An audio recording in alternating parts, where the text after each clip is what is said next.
Peter Obi left the Labour Party, fine. He joined the ADC, fine. But here's the number nobody is putting on the table right now. INEC removed the ADC's national chairman and national secretary from its official portal on the 1st of April 2026. Not a joke, not a glitch, a deliberate legal move that effectively left the platform Peter Obi just bet his entire 2027 presidential campaign on leaderless and unrecognized. Now, while everyone is busy arguing about whether Atiku and Obi can coexist on the same ticket, nobody's asking the real question. Was Peter Obi walked into this trap on purpose, and who exactly built it? Stay with me, because in the next 30 minutes, I am going to show you the full architecture of this strategy, the court cases, the INEC move, the Electoral Act, the silent players, and by the end of this video, you are going to understand why April 2026 may be the most dangerous month Peter Obi has faced in his entire political career. Before we go deeper, if you're just finding Naija Newsfeed, welcome. This channel exists to break down what's really happening in Nigerian politics without the noise, without the spin. I don't do propaganda, I do analysis. Hit that subscribe button right now and turn on the notification bell because this one gets very, very interesting. And if you don't subscribe, you'll miss the follow-up video that's going to blow this story wide open. Let's go. Let me give you the background quickly because the timeline here is everything. In 2023, Peter Obi ran for president on the Labour Party platform and shocked the country with nearly 6.1 million votes, a third-party performance Nigeria had never seen before. But after the election, Labour Party descended into internal crisis, leadership fights, court cases, the works. Obi watched the party he ran on begin to collapse around him. By mid-2025, it became clear to him and his allies that staying in Labour Party meant fighting a war on two fronts, APC externally and internal sabotage internally. So a decision was made. He would anchor his 2027 ambition on a coalition platform. That platform became the African Democratic Congress, the ADC. On the 31st of December 2025, Peter Obi formally defected to the ADC in Enugu, a symbolic date, new year, new chapter. He registered his membership in his hometown of Agulu in Anambra State on the 7th of March 2026 during the party's membership mobilization drive. Big names had already lined up. Atiku Abubakar, former vice president; David Mark, former Senate president who became national chairman; Ralph Arigbeshola, former Osun State governor who became national secretary; Rotimi Amechi. Kwankwaso officially joined at the massive Kano rally on the 30th of March 2026. El Rufai. The ADC was becoming what looked like the most powerful opposition coalition Nigeria had seen since the APC itself was formed in 2013. Then, just 48 hours after that Kano rally, on the 1st of April 2026, INEC struck. The commission removed David Mark and Ralph Arigbeshola from its official portal. No more recognition, no national chairman, no national secretary. An entire party leadership erased from INEC's records right at the moment their national congresses and conventions were about to begin. That is the trigger event, and nothing about it is a coincidence. Now, before you assume this is just normal Nigerian legal back and forth, let me show you the institutional machinery behind this move. Because when you understand how INEC got here, the picture becomes very, very uncomfortable. Let me break down the structure so we're all clear on how this works legally. Who triggered this? A man named Nafiu Bala Gombe, the former deputy national chairman of the ADC, who was there before the big names came in. He filed a suit, case number FHC-ABJ/CS1819/2025 at the Federal High Court in Abuja. His argument that David Mark's leadership of the ADC is illegal, that Mark was installed as a so-called caretaker national chairman without the proper constitutional authority to organize state congresses or appoint committee members. What happened in court? The ADC under Mark appealed, arguing the Federal High Court lacked jurisdiction. The Court of Appeal rejected that argument, and on the 12th of March 2026, it ordered all parties, including INEC, to maintain the status quo ante bellum. That's a Latin legal phrase meaning everyone go back to how things were before this dispute started. Here's where it gets legally controversial. INEC received conflicting letters from both legal camps about what status quo actually means. One interpretation, keep Mark's leadership. The other, revert to the leadership that existed before Mark came in, which would mean Ralph Nosu, the previous chairman who stepped down for Mark. INEC chose the most aggressive interpretation possible. Just delete both Mark and Arigbeshola entirely from the portal. That was on April 1st. Mark's legal team, led by Jibrin Okutepa, SAN, rushed to the Supreme Court with an affidavit of extreme urgency. The Supreme Court rejected the immediate stay of execution application but scheduled the substantive hearing on April 22, 2026, which is next week as of this video. So right now, as I record this, Peter Obi's party has no legally recognized leadership on INEC's system. Their national congresses, which must happen for candidates to emerge, are in legal limbo, and the Electoral Act that President Tinubu signed in 2026 gives INEC significant new powers over how parties conduct their primaries. Peter Obi himself has called that Electoral Act laws hurriedly churned out to snatch the 2027 election and run away with it. The institutions are not neutral in this story. That's the point. But here's what I need you to understand. This isn't just a legal dispute between party factions. There is a political strategy behind every single move you just heard, and the person who benefits most from all of this is not someone in the ADC. This is the core of the video. This is why you're here. Let's follow the logic. Peter Obi in 2023 took nearly 6.1 million votes from a brand new platform with almost no state-level machinery. In the southeast, he swept. In Lagos, he shocked APC. In the northwest, in Kano specifically, he did numbers that stunned even his own supporters. If you are the ruling party heading into 2027, Peter Obi is the most dangerous opponent you face, not because he has the most governors or the most senators, but because he has something money cannot easily buy, a genuine mass movement. So the question from the APC side becomes, how do you neutralize Peter Obi without directly banning him? Because banning him outright would create a martyr. You need something more elegant. You need a trap. The Labour Party phase. The Labour Party's first stage was the Labour Party phase. The Obidient movement's national coordinator, Yunusa Tanko, has publicly alleged that crises were deliberately injected into the Labour Party after 2023 to deny Obi a stable platform. Whether you accept that allegation or not, the fact is, Labour Party did collapse into crisis and Obi did have to leave. That's not in dispute. The ADC phase. So Obi moves to ADC. Now the trap, if it exists, shifts. The strategy appears to be this: allow the ADC coalition to grow big enough to look credible, which makes Obi more committed to it. Then detonate an internal leadership crisis that makes the platform legally unusable right before the critical pre-election window. Pattern interrupt moment. Here is the detail most people are missing. The man who filed the suit, Nafiu Bala Gombe, is the former deputy national chairman of the ADC. He was there before the big opposition names came in. His suit has been ongoing since 2025, but INEC chose to act on a court interpretation on April 1, 2026, the day the Kano rally momentum was still fresh in the headlines and just as ADC was preparing its national convention. The timing of INEC's administrative action is the most suspicious part of this entire episode. Who benefits from ADC being leaderless? Not Atiku, he needs a platform. Not Kwankwaso, he just publicly joined. Not El Rufai, he's been waiting for this moment. Not the Nigerian electorate, they lose their strongest opposition coalition. The only entity that benefits from ADC being in legal chaos right now is the ruling APC, because a fractured opposition cannot mount a coordinated challenge in 2027. The silent players. Now, who are the quiet hands in all of this? Look at the litigants. Look at who funds internal party crises. The Obidient movement has directly accused the APC government of investing heavily in destroying opposition parties. Dele Momodu, an ADC chieftain, said publicly on Arise television that APC miscalculated because they never thought Atiku, Obi and Kwankwaso could actually work together. The fact that APC underestimated the coalition may be the reason the crisis has escalated so aggressively. The trap was always there, but they had to pull it earlier than planned because the Kano rally shook them. The Electoral Act angle.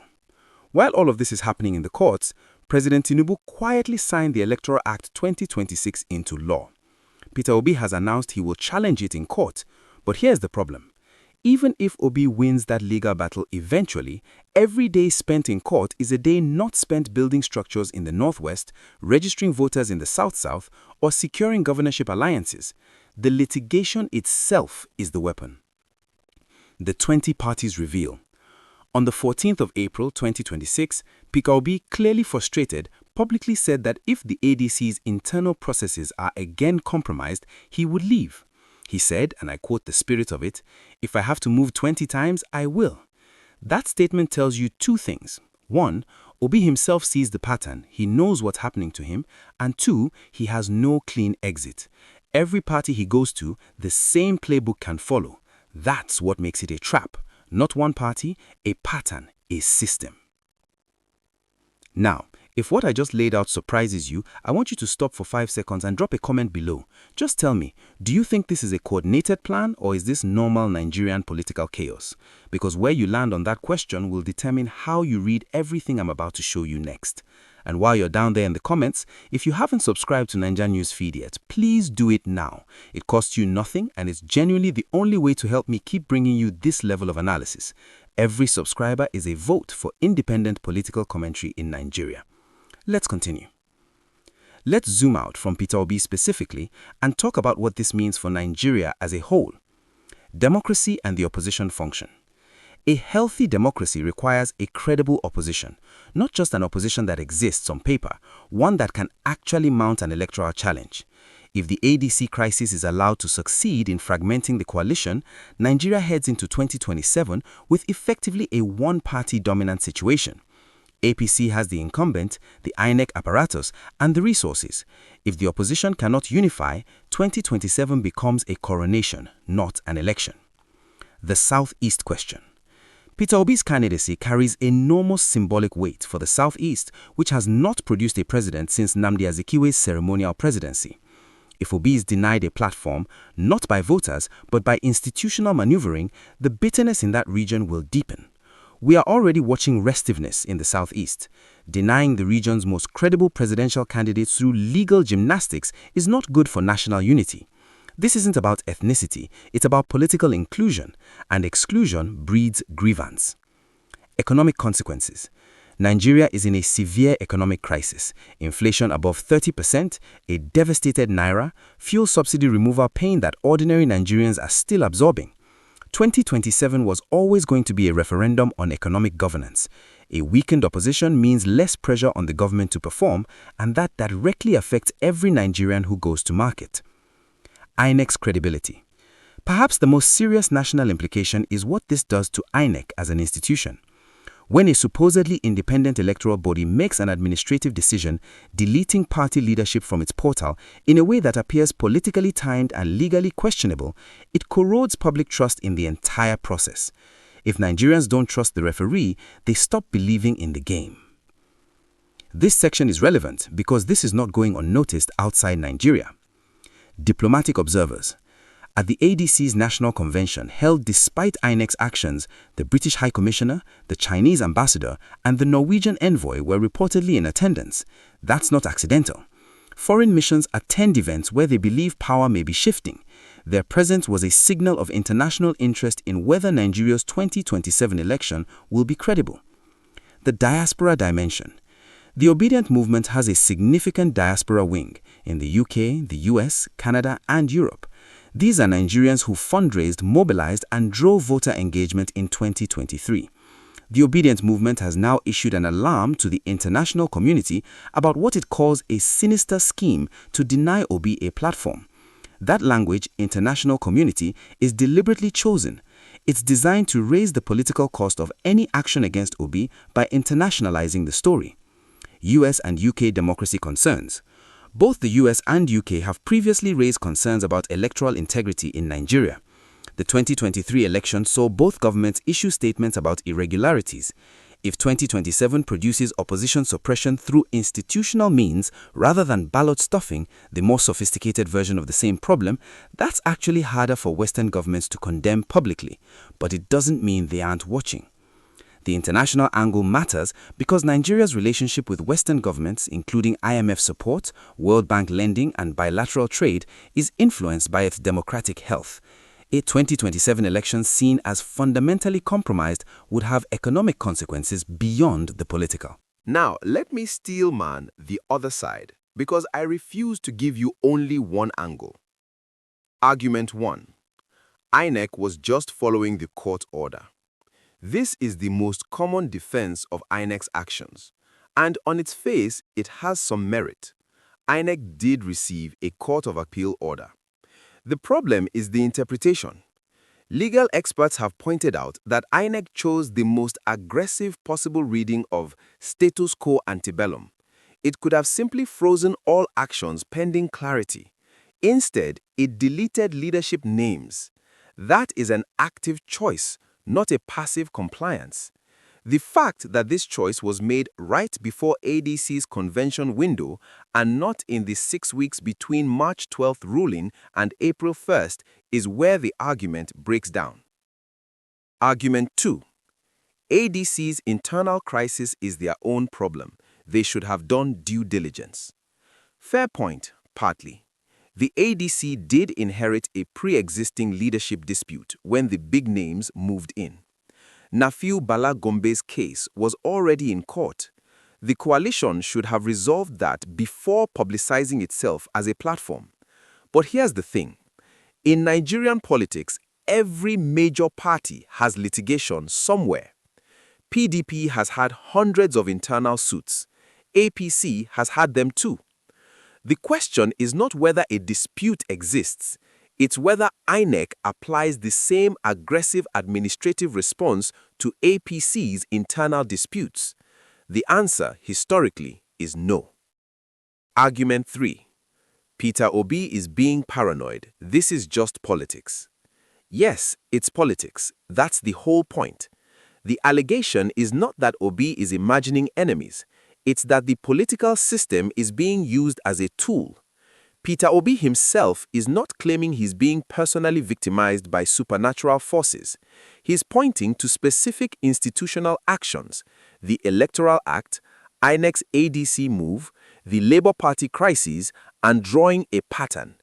A pattern is different from paranoia. When the same thing happens to you in 3 consecutive political homes, it stops being coincidence. The misconception to clear. Many people are framing this as Obi versus ADC or Atiku versus Obi. That's a distraction. The real axis is opposition coalition versus ruling party institutional control. The personalities are secondary to the structural story. What happens next? Here's what to watch. April 22nd is the date that changes everything. The Supreme Court hears David Mark's appeal on the ADC leadership on that date. If the Supreme Court rules in Mark's favor and restores his recognition, ADC gets a lifeline. If it upholds INEC's position, even indirectly, ADC enters a constitutional vacuum right before its convention window. That would be catastrophic for Obi's timeline. Signals to watch. Does INEC agree to monitor ADC's congresses? If yes, the political pressure is working. If no, the crisis deepens. Does Peter Obi formally announce he's challenging the Electoral Act 2026? He's already signaled it. The speed of filing tells you how serious the threat is. Does Atiku remain committed? Atiku is the one man in this coalition with deep PDP roots and northern networks. If he wobbles, the entire coalition narrative collapses. Does a third faction emerge in ADC to further fracture the party? Watch for new court filings over the next 2 weeks. Best case scenario. The Supreme Court gives ADC clarity. INEC backs down. Convention holds. Obi secures the presidential ticket on a unified platform. 2027 becomes a genuine contest. Worst case scenario. Legal gridlock continues beyond the primaries window. INEC refuses to recognize any ADC faction. Obi is forced to move to a third party with depleted time, depleted Obidient momentum, and a narrative of political instability around him. He enters 2027 on the back foot. Long-term impact if nothing changes. Nigeria gets a 2027 election where the institutional apparatus effectively selected the outcome before a single vote was cast. That's not a prediction, it's a risk profile, and the Nigerian electorate deserves better than that. So, let's come back to where we started. I asked you, was Peter Obi walked into a trap, and who built it? Here's my measured answer. Yes, there is a pattern that is too consistent to be random. Labour Party destabilized after 2023, ADC's leadership removed from INEC's portal the moment the coalition hit its peak momentum, a new Electoral Act that gives INEC more power over party primaries. It is consistent, it is timed, and it disproportionately affects the opposition's most electorally potent candidate. But here's what's equally true. Peter Obi is not finished.